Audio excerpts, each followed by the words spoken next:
short one this week.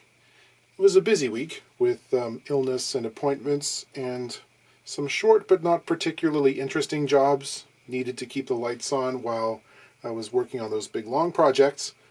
It seemed more sense to save the bulk of the footage of the Gibson work until next week when I can cut it into a much more satisfying episode. So I'll limit the amount of that material to something that's related to this fun little ukulele instead. Here we have a harmony ukulele, sometimes known as a uke. It's a baritone, one of the big boys. This is an all-mahogany example, made in Chicago in the 50s or 60s. And being one of the largest stringed instrument manufacturers in the US at the time, Harmony made more than a few ukuleles over the years. You'll remember from previous lectures that the ukulele has experienced waves of popularity over the years. With the rise of Hawaiian music in the 1920s, you had artists like Roy Smeck, Nick Lucas, and others recording and having major pop hits with this. Things calmed down for a bit, and then it popped up again in the 1950s and got really big with Arthur Godfrey's TV show, which featured it. And every kid had a ukulele waiting for them under the Christmas tree. And it really is a great introduction to stringed instrument playing, because they're small, they're relatively inexpensive, they have nylon strings that won't hurt Johnny's tender little fingers. You can tune them to an open chord that isn't too annoying to listen to when a kid's flailing away on it. And they're not too loud or too shrill. It's not like a drum or a recorder. You know, I remember being 5 or 6 years old and trying to make the notes on my ukulele align with the sounds of a Disney LP of cowboy songs. It was great fun, good learning experience. The Harmony Company and Roy Smeck got together in the late 20s to put out an instrument. That was kind of a big deal, because he had a lot of name recognition. They came up with this thing called the Vita uke, which was shaped sort of like an A-style mandolin and had seals for sound holes for some reason. They weren't expensive instruments. You could buy full-size guitars for less than $16 in 1935. Those Vita ukes got made until the end of the 1930s when the craze kind of died down. But Harmony kept on making more standard-looking ukuleles like this for their own line, as well as for other companies, right through the 1960s. Like I said, being a baritone, this is a little more rare than the soprano or the concert types. The tenor ukulele is a fairly new instrument. You didn't see very many of those back in the day. Well, these were often used in orchestras or combos to add some bottom end to the proceedings. You know, they're tuned just like the top 4 strings of a standard guitar. So D, G, B, and E. And they don't have that re-entrant tuning that we associate with the littler ones. The ones that have the skinny, high-pitched 4th string. This is low. The pitches are relative, but this is a 4th lower. So if you learned on a soprano, the familiar chord shapes will still work on this, but your D chord is now going to be an A. It's going to sound different, and it could get confusing if you were trying to play out of the same songbook. As you would expect, everything is bigger on these for more bass response. That means wider boards for both the sides and the top and the back, which of course adds a bit of expense for the maker. And so these tend to be pricier, and not many beginners start off on one.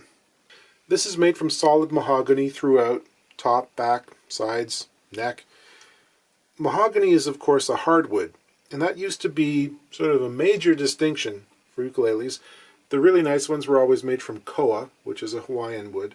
Mahogany is a close second.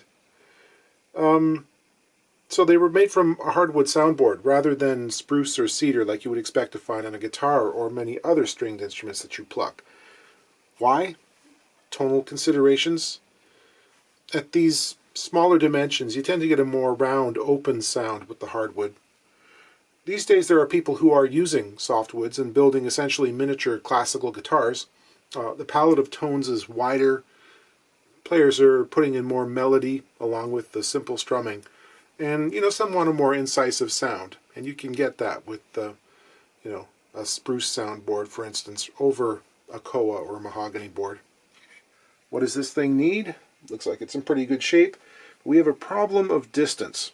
Specifically, the bridge seems to have been glued on in the wrong place. The horror. The owner recognized that as he was moving up the fretboard things get more and more out of tune. So he measured, and it seems like the string length is about 1/4 inch too long, according to him. Is this a one-off case? Did they make several thousand with this error? Was it built into a jig that was used? We don't know at this point. It was a time when players were a little less sophisticated in their expectations. Most of these would have been used for chording in the first position, and it's possible that nobody has ever noticed the error. Okay, so we'll see what Mr. Korg has to say here. I'll play the open string and then the 12th fret octave.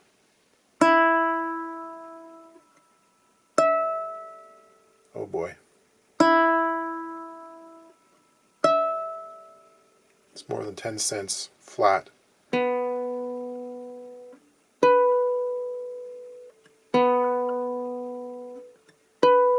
Never a good sign when your B string is right in tune. Ordinarily they're quite sharp. Yeah. Now, in cases of manufacturers misplacing a bridge, I'm looking at you, Mr. Hensel. It seemed to happen every once in a while back in the day for some reason. I usually suspect that if we check the proper placement, we'll find that the scale length to the saddle has been mixed up with the front of the bridge. Either forwards or backwards, usually forwards. So I'll measure to the center of the 12th fret, double that measurement to get the scale length, and then plug that into the Stuart McDonald fret calculator on their website, which I believe has a ukulele setting. And yes, if we subtract the compensation factor, just a couple of millimeters, we find that the original string length, the scale length, has been instead used the measurement from the nut to the front edge of the bridge rather than the saddle. Eey. So I'm going to have to pull this thing off and re-glue it. Mahogany tops tend to allow for very clean bridge removals, which is nice, but it's still never really easy to match the color on wood that's been exposed to light and air for 60 or 70 years. There might be a slightly light line behind the bridge, which I'll endeavor to disguise with finish and such, but isn't it nice to know that after 60 or 70 years it too will have darkened and maybe the whole thing will be the same color. The saddle's glued in. I'm just going to leave it in place while I try to remove the bridge. It'll withstand the heat. So I'll get this heated up. Long-time viewers would obviously know all about this procedure because I've shown it a whole bunch of times. This is a small silicone heating mat which was originally designed for use in snowmobiles or other small engines in really cold sub-zero temperatures to warm up their oil pans or their engine blocks, that kind of thing. And I control that through this. It just plugs in. This is I think it's currently being sold as like an industrial ceiling fan speed controller, but in the past I've seen it sold as a woodworking router speed control. It's basically a rheostat, but it's rated for 15 amps, which is important here in North America because otherwise it would burn out like a lesser quality rheostat. So it's got to be beefy. There are other ways of doing this, of course, but they're all wrong. Mine is the only correct way. Just joking. The heat lamp method comes to mind. People will use a standard, well, the same heat lamp you'd find at the old country carving station. Get your delicious chicken or ham, whichever you like, sir. Put it over there. You have to protect the top, obviously, with some contraption made out of, like, aluminum sheet pans or tin foil or something to keep the heat from bubbling and basically entirely destroying the lacquer on the instrument. 15 minutes and then that's soft enough that you can get your knife under it. Yeah, there are people too who try to remove bridges without heating them at all by cracking them off with a couple of like industrial razor knives, you know, that kind of thing, and just sort of tapping at them with a hammer. If you get it in the right direction with the grains run out, then there's no problem. If you do it the opposite way, then you've got a real problem. But I've been doing it this way for about 5 years, and it's working well, so this is the method I choose. I used to use just a regular household iron, which I would sit right on top after protecting it with thick pieces of cardboard and stuff. Should you use water or steam? Seems an obvious choice on something put together with hide glue like this. You could, but you got to be careful because most of these palette knives that you find are made from spring steel, which is a high carbon steel, and sometimes woods will have tannic acids or tannins in them, which can react to the steel in the presence of water, and you end up with a blue stain, especially on softwoods, that can get really quite deep and is like beyond your reach to sand out comfortably. So, you know, I always do it dry. Just takes a while, you know, you just kind of work it back and forth and inch your way along.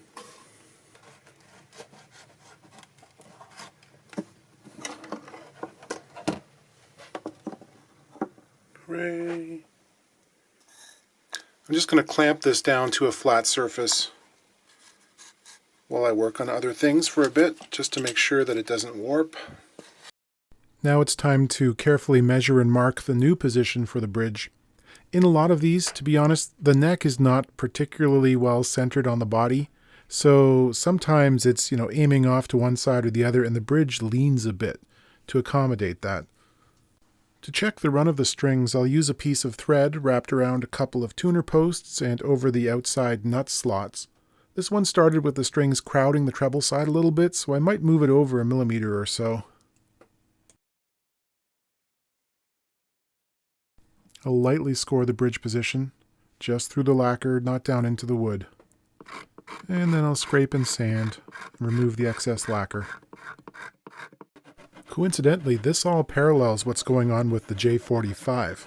But in this case, I know I'll have exposed wood on either side of the smaller bridge, and I need to smooth that as much as possible without losing too much material. It's probably already thinner, so I'll do a bare minimum of sanding and scraping.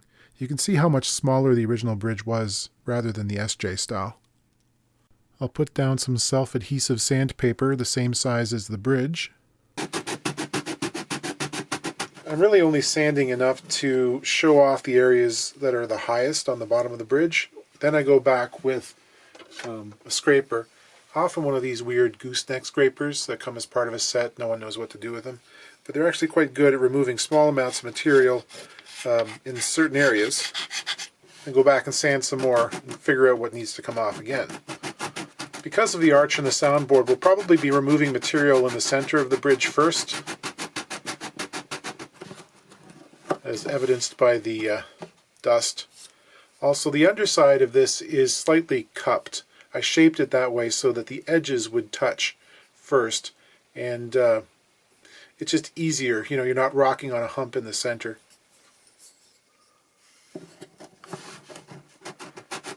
After a while, you start to learn these tricks. You know, you've shaped enough of them to realize how they should look, and it kind of cuts down a little bit on the shaping time. But more than a Martin, the Gibson bridges, you really do have to fit them well to the arch. It's, you know, again, you could be introducing a lot of distortion into the soundboard if you took a flat bridge and glued it straight down. Here's the reason I don't drill the pinholes all the way through until after I fit the bridge. It's because when you're scraping, if the pinholes are there, they cause a divot, which acts just like a pothole in the road. And the scraper skips across it and it creates furrows. So it's just easier having a nice, clean, smooth surface to scrape on. I always clean the bottom of a bridge with some acetone before gluing it on, because there's a remarkable amount of oily dirt on there. On a through-strung bridge without pinholes, sometimes it helps to make little position blocks to keep it from moving around during gluing. This is a tape here that's for delicate surfaces, and actually the finish on this instrument is very robust.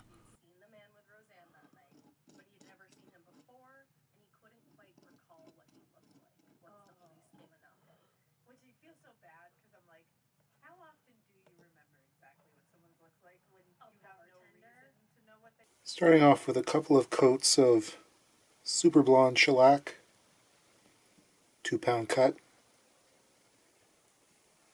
which is the equivalent of 2 pounds of shellac flake dissolved in 1 gallon of alcohol. And if you didn't know that, you didn't spend a portion of your adolescence watching the furniture guys on TLC, Ed Feldman and Joe Lorario. They were constantly talking about different mixtures of shellac. Wonder what happened to those guys.